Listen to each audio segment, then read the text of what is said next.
Inshuti bavandimwe, mudahwema kubana natwe mu biganiro bitandukanye bigaruka ku buzima bwacu. Turabasuhuje tubifuriza amahoro y'Imana. Muraho neza, tugarutse muri bya biganiro mukunda muri benshi. Uyu mwanya tugiye kuganirira hamwe indwara zigera kuri 3: mitezi, mburugu no kunyara ku buriri.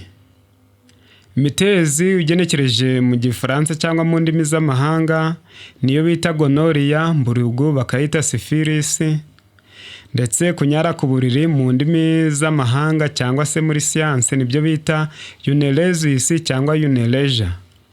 Izi ndwara zihangayikisha abantu bakuru ndetse n'abato, cyane cyane abana batoya, ariko n'abantu bakuru hari abantu bakunze kugongana n'iki kibazo kandi baramaze gukura. Izi ndwara rero nizo zituzanye ngo tuziganireho dushaka umuti kandi dushaka n'ibyazikiza neza, kugira ngo abantu barusheho kugwiza ubuzima bwiza kandi bameze neza. Uwo muri kumwe nk'ibisanzwe ni Nzayisenga Jean Paul, enseignant et naturopathe, mwarimu na diwani wa afya, ndi umurezi n'umujyanama w'ubuzima.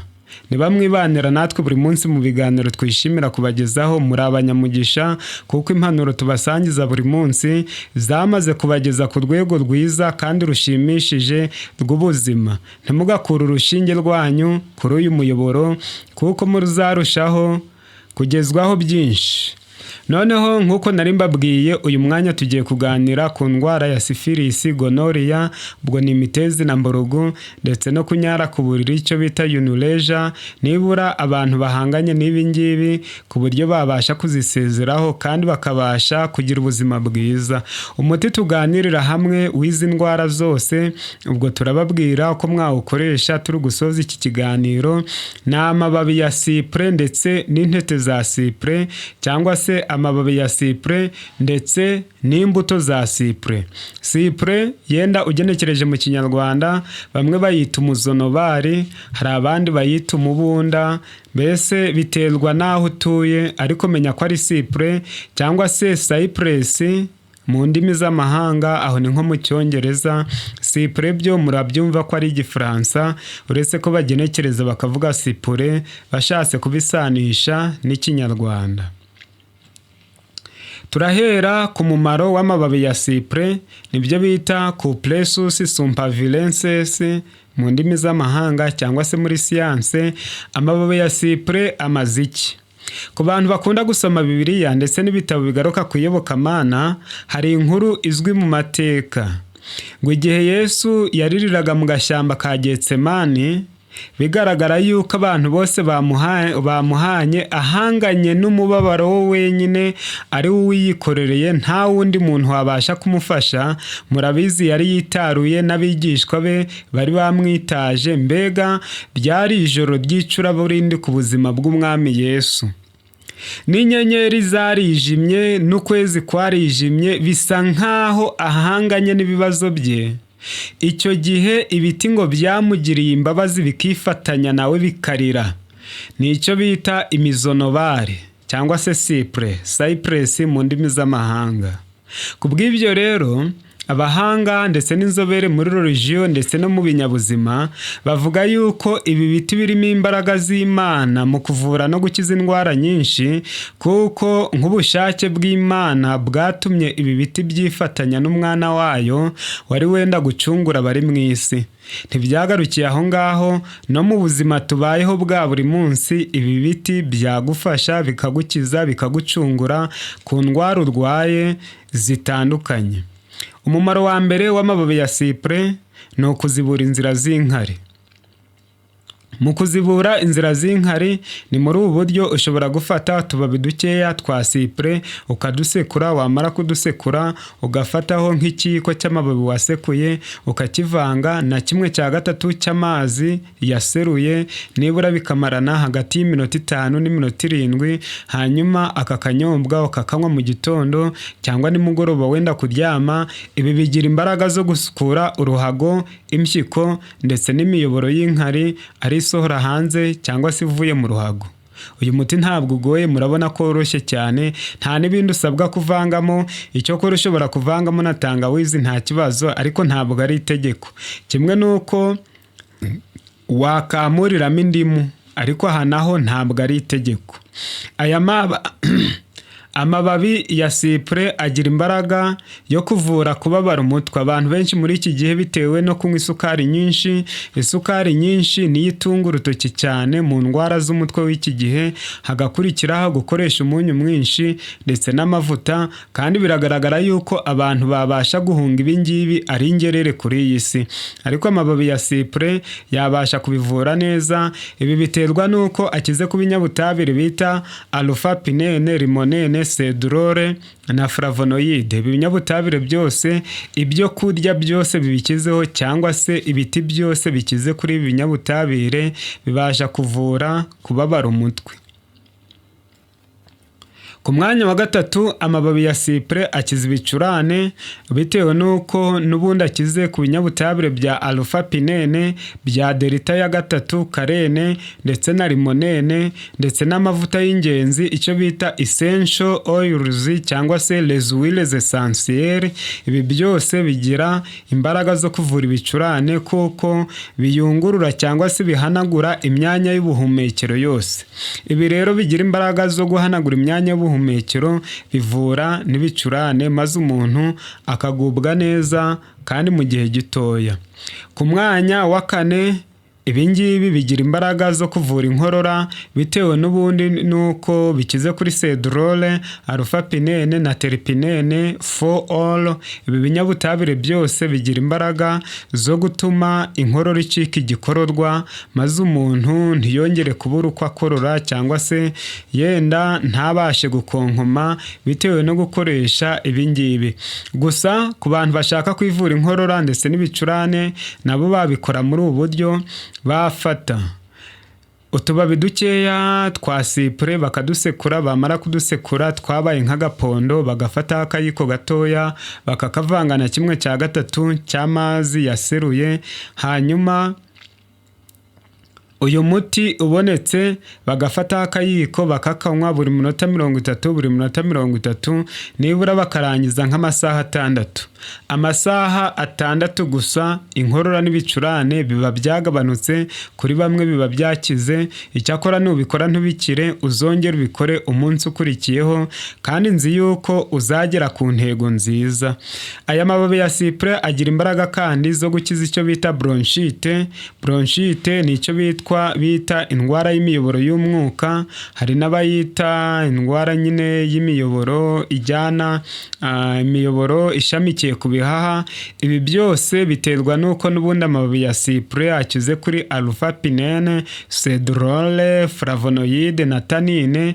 Ibi binyabutabire byose bigira imbaraga zo kuzibura imiyoboro y'umwuka, umuntu ntafunge mu mazuru, ibihaha ntibigira indwara bita pleurisy, bya bindi byo gufungana kw'ibihaha bikabura uko bihumeka neza, ndetse n'ubundi burwayi butandukanye hatabuzemo n'umusonga. Nyabona ibi bimera mujye mubikoresha, bizabageza ku byiza byinshi. Umumaro wa gatandatu, amababi ya sipure agira imbaraga zo kuvura indwara ziterwa na mikorobi bitewe n'ubundi nuko akize ku binyabutabire bya alpha pinene, bya camphene, bya limonene, bya phenolic compounds cyangwa se les composés phénoliques. Ku bantu bize ibinyabutabire cyangwa se icyo bita za shimi, ibi babizi neza. Ibyo kurya byose n'ibimera byose bikize kuri ibi binyabutabire bigira imbaraga zo kuvura za mikorobi, maze umubiri w'umuntu niba winjije mikorobi nyinshi zawutera indwara, ugasanga umuntu ameze neza, ari kwibwira ibyiza, aratekanye bitewe no gukoresha ibyiza. Aha twaganiraga ku mababi ya sipure, noneho reka tuganire ku mbuto za sipure, izo twakwita cypress seeds cyangwa se le gris de cypre. Izi nazo zigira imbaraga nyinshi. Imbaraga ya mbere zigira cyangwa se umumaro wa mbere ni ukuvura ibisebe. Ibi biterwa nuko n'ubundi imbuto za sipure zikize ku binyabutabire bya tannine, flavonoide na proanthocyanidine. Ibi byose nabyo bigira imbaraga zo kuvura ibisebe. Icyo umuntu yakora ni iki, ndagenda mbinyuramo bitewe nuko hari ibyo ntaragarukaho. Niba ufite ibisebe n'ubundi ufata imbuto za sipure ukazisekura neza, ushobora kuzisekura ukazanika cyangwa se ukazikaranga, wamara kuzikaranga ugasekura ukazikura agafu kazo ukagasiga ku bisebe bikira vuba. Iminsi 3 ibisebe biba byakize. Uyu muti ni ingenzi rero muzawukoreshe. Nyogokuru yarawukoreshaga, mama nawe ajya awukoresha, n'abandi bantu mu cyaro cy'iwacu nabonye bawukoresha. Atari n'ibyo gusa, aba scientifique, les personnes scientifiques cyangwa se abantu bazi science bavuga yuko ibi biprovwa cyangwa se byemerwa na science ko ari umuti mwiza. Umumaro wa kabiri w'imbuto za cyprès ni ukuvura udusebe two mu nda, icyo bita ulcers. Ibi kandi biterwa nuko cyprès zikize ku binyabutabire bya tannine, bya flavonoide, bya phenolic compounds cyangwa se composé phénolique. Ibi byose bivura udusebe two mu nda. Gusa ku muntu ushaka kwivura udusebe two mu nda akwiriye kwigengesera igihe ashaka kunywa uyu muti. Ku muntu ushaka kubyivura neza n'ubundi yafata imbuto za cyprès akazisekura cyangwa akazanika, akazazisyamo agafu. Ako gafu akajya kavanga n'utuzi dukeya dushyushye bikamarana nk'iminota 7, agasomaho gakeya. Gake karahagije, n'ubundi baravuga ngo umuti ntukorera ubwinshi. Ako gake kavura ibisebe byo mu nda cyangwa se udusebe two mu gifu bita ulcers, umuntu akarushaho kugubwa neza. Ku mwanya wa gatatu, umumaro wa gatatu w'imbuto za cyprès cyangwa se cypress seeds ni ukuvura ibikomere byo gukubitwa cyangwa kwitura hasi cyangwa gukomereka. N'ubundi mu kuvura ibi bikomere biterwa nuko izi mbuto za cyprès zikize ku binyabutabire bya flavonoide, bya diterpene. Ibi byose bigira imbaraga zo kuvura ibikomere byo ku ruhu. Icyo umuntu yakora ni ukwivura nk'uko umuntu yivura ibisebe. Twabibabwiye uko mwabikora, muzabikore kandi nzi neza yuko muzagera ku ntego nziza. Umumaro wa 4 ni ukuvura ibiheri n'ibisebe byo ku ruhu. Hari abantu benshi barwaye ibiheri n'ibisebe byo ku ruhu, bisiga amavuta menshi ariko ugasanga n'ubundi indwara iracyari indwara. Nyabuna mugaruke kuri iyi miti twarazwe n'abadutanze kubona izuba kandi muzagira ubuzima bwiza. Nta kindi wakora, ni ugusekura imbuto za cyprès zikanoga neza, noneho amazi yazo ukayasiga ku ruhu neza. Ibi bigira imbaraga zo gukamura. Icyakora iyo ushaka kwivura neza unywa n'amazi menshi kugira ngo amazi akorere mu mubiri. Noneho wakwisiga uyu muti w'imbuto za cyprès zigakamura uruhu, ziri kurwomora ibisebe, udusebe ndetse n'ibiheri, maze umuntu akagira kapo keza akarushaho kugubwa neza. Ibi kandi biterwa nuko izi mbuto zikize kuri za tannine, za flavonoide n'amavuta y'ingenzi bita les huiles essentielles cyangwa mu cyongereza essential oils. Ku mwanya wa 5 ni ukuvura utubyimba. Hari igihe umuntu agira utubyimba dushaka kuzamo amashira ariko ntaze vuba. Ahangaha umuntu akoresha imiti 2. Iyo utisize ibumba ritukura, wisiga n'iki gipondo wakoze mu ntete cyangwa se mu mbuto za cyprès, bikagira imbaraga zo kugenda bikanda utubyimba twose turi ku ruhu, maze umuntu akarushaho kugira ubuzima bwiza. Noneho twaganiriye ku mimaro itandukanye y'imbuto za cyprès, tuganira ku mimaro itandukanye y'amababi ya cyprès. Icyakora musigaye muri kwibaza muti umuntu yayakoresha ate, byagenda bite? Nagiye mbabwira ukuntu umuntu yayakoresha ku ndwara zitandukanye, ariko nibura mu kuvura imitezi, mu kuvura mburugu, mu kuvura kunyara ku buriri, nababwiye yuko ibibazo bihangayikisha abantu benshi ntabwo ari umuntu umwe. Icyo mwakora ni iki? ni ugufata amababi ya cyprès aringaniye, mugafata n'imbuto za cyprès, mwamara kubifata mukabitogosa mu mazi ahagije cyane, mu mazi menshi, mukabitogosa mu mazi menshi, byamara guserura mukavana ku muriro, hanyuma mukareka bigahora ari akazuyaze. Hanyuma ufite ibibazo by'imitezi, byamburugu, ibibazo byo kunyara ku buriri, akicara muri ayo mazi hagati y'iminota 5 ndetse n'iminota 7. Iyi minota 7 ibihagije cyane. Umuntu noneho ingingo cyangwa se urwungano rw'inkari rurakomera, umuntu arushaho kugira ubuzima bwiza bw'imyororokere. Noneho ku bantu bagiraga ikibazo cyo kunyara ku buriri bitewe n'uko ipophyse yo mu bwonko itagikoresha neza uruhago, cyangwa se hatari icyo bita connection hagati y'uruhago n'ubwonko, ugasanga umuntu arose ari kwihagarika kandi koko agahita yihagarika agasanga yanyaye ku buriri, aba ari ikibazo cy'ubwonko, connection cyangwa se isano iri hagati y'ubwonko n'uruhago, cyane cyane ku mvubura ya hypophyse. Kubw'ibyo rero iyo umuntu yakoresheje uyu muti uragenda ugakomeza ubuzima bw'imyororokere, hanyuma n'ubwonko nabwo bugakomera kuko haba hari isano ya bugufi, hasigaye umuntu ubwonko bwe bukagenda bugakomera n'uruhago rwe rukagenda rugakomera, ntazongere kurota ari kunyara ku buriri, nubwo yarota hakaba icyo bita maîtrise de soi, ntabashe kubyuka yamaze kwirangirizaho cyangwa se kwinyaraho cyangwa kunyara ku buriri bitewe no gukoresha uyu muti.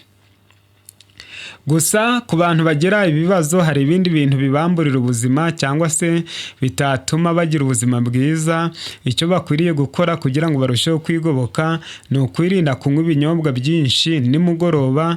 Nibura ibinyobwa byose umuntu akwiriye kunywa, ndavuga ufite iki kibazo, bikwiriye kurangirana n'isaha ya 10:00, yemwe n'amazi na bya binyobwa byose mukunda, kandi umuntu agakora ibishoboka byose akarya ku gihe mu gitondo no ku manywa kugira ngo ibice byose by'umubiri bikorane mu cyo bita harmony, ubwuzuzanye, maze umubiri w'umuntu urusheho gutekana, kugubwa neza ndetse no kugira ubuzima bwiza. Inshuti bavandimwe, mudahwema kubana natwe mu biganiro bitandukanye by'ubuzima, tubashimiye yuko mwabanye natwe kuva ku ntangiriro y'iki kiganiro kugera ku musozo. Muraba akamazi kuko mufite icyo mutumariye, ariko kandi namwe mufite byinshi mwimariye kuko mukunda gukurikirana impanuro z'ubuzima. Tubararikiye gukanda subscribe niba mutarayikanda, kandi namwe mwayikanze ni ukudakura urushinge kuri ibi biganiro kugira ngo murusheho kugira ubuzima bwiza. Muhumure, muzagira ubuzima bwiza igihe cyose mwibanira natwe. Asigaye nababwira ngo ubwo akaryoshye kadahora mwitama ntashira ahubwo akarekwa, icyakora hakaryoha hasubiwemo. Munyemerere mbe mbasezeyeho maze tuzongere kugira amahirwe yo kubonana muri video y'ubutaha. Ciao ciao, God bless you so much.